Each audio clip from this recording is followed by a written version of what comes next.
Hi everybody, Bill here, still here. Thought I'd better do an update for you because I've had some people very kindly chasing me for one, wanting to know if I'm okay. And I am okay.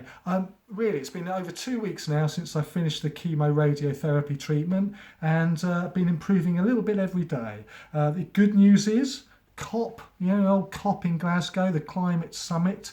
1.5 is still alive as far as I'm concerned because I'm doing my bit because my rear end has cooled down so much. I really think that we're back on track for that 1.5 now.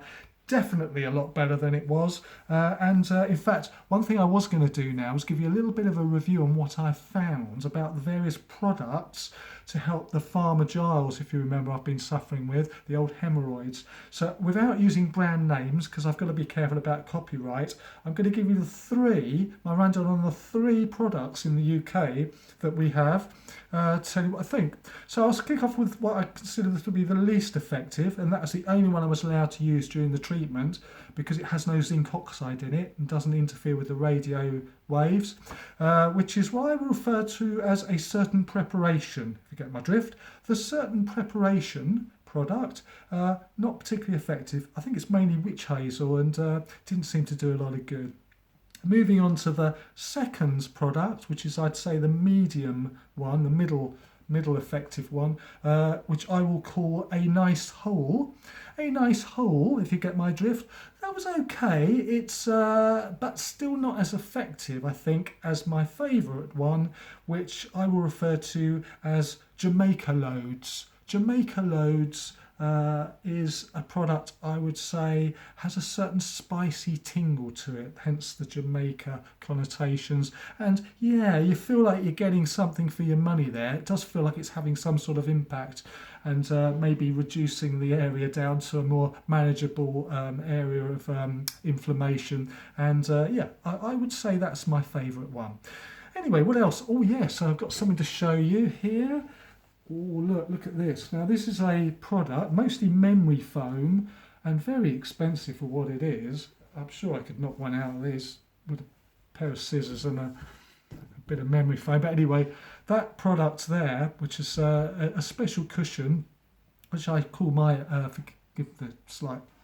I call it my arse cushion, and it's very comfortable to sit on. I'm really planning for the future because after the surgery, I expect it will be very uncomfortable sitting down. Helen, my wife, she unhelpfully refers to it as my fart catcher. Thanks, Helen. It's not at all. And it's something that I think is going to be a good thing to have in the future. So if you're in my predicament, I'd maybe consider getting one of those. What happens next? Oh yeah, well I was waiting this morning because at 11 o'clock and it's now 20 to 12. I was supposed to get a call from my oncology doctor to do a sort of an end of stage 1 review with me, but I'm afraid for the third time now that call has not been made or that appointment has failed. Like when I've gone in, it just hasn't happened because they're running late or something. So yeah, once again, I'm afraid they failed to call me. I don't really mind though, because I don't think they're going to be particularly helpful because they're just going to ask me how I feel and I'm going to tell them the same as I'm telling you. So what happens next? Well, we've got December the 13th. That's the next big day where I'm going into the Princess Royal Hospital in Orpington and I'm going to have a follow-up MRI and CT scan.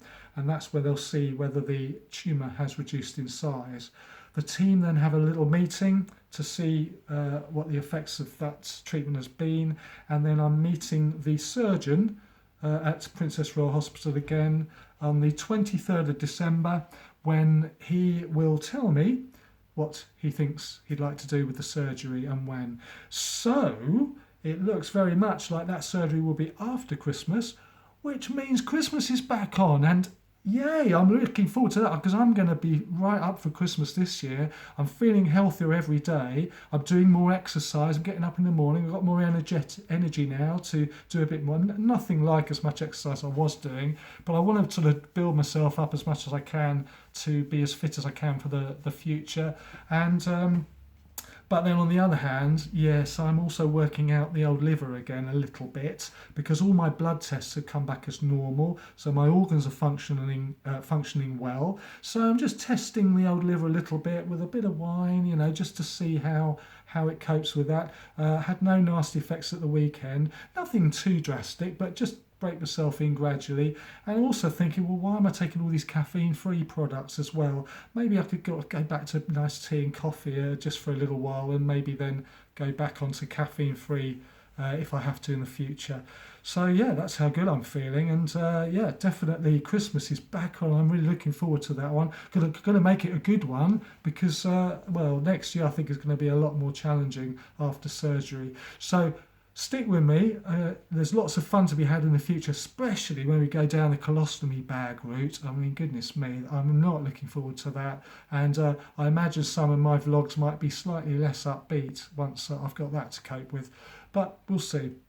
So, hope you're all well, and hope you're doing fine. Hope you're still checking your poo. Make sure you do that. Don't end up like me. And I will speak to you soon, probably after the 13th of December when I've had those scans. Okay, so take care everyone.